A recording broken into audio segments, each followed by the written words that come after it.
Obviously, thank you to Alex for kicking off with that. And actually, it's really nice to see that both sets of research actually quite complementary to each other. So there's bits that we'll probably jump past because it's quite similar to what Alex has said in vein of what Gen Alpha are. And obviously, and as she was kind of touched upon previously, that there's that divide at the minute where the Gen Alphas are still too young to really market to, especially at the ages of 4 and 5, so that Gen Alpha at the moment is the key topic of discussion.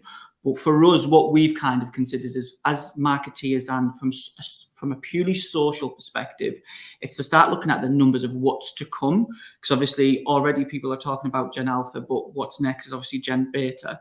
But when you start looking at the Gen Alpha, for us, some of the key stats, which I think everyone needs to take note of, is the fact that nearly 2.8 million Gen Alphas will be born every week over the next few years. As an agency, so obviously my background is the head of social here, but we also have a talent agency within the business.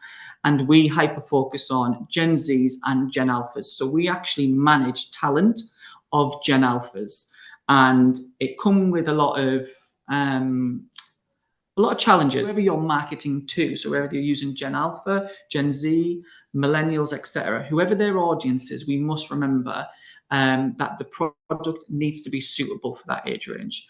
I know we spoke with Harry and Emma in the past, but around Drunk Elephant, it's top of mind for everyone. Key topic around, is it suitable for Gen Alpha skin?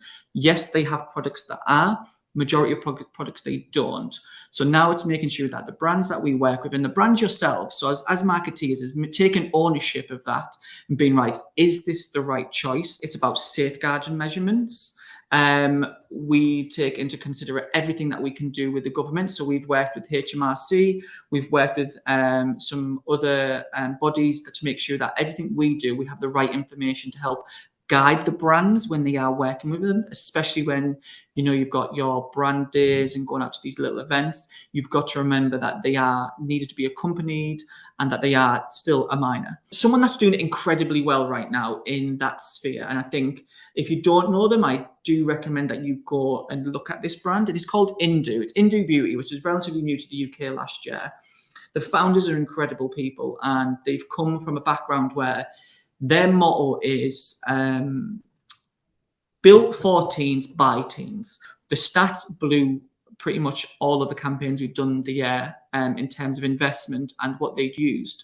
And actually, they'd only used a small number of influencers from the youngest Gen Z and Gen Alphas to really drive their new product launch and their brand within the UK. And you'll start to see there's people like the Walker sisters, which are just two UK girls, relatively young, over 1 million followers each on TikTok, just getting ready with them. So bringing you into their lives.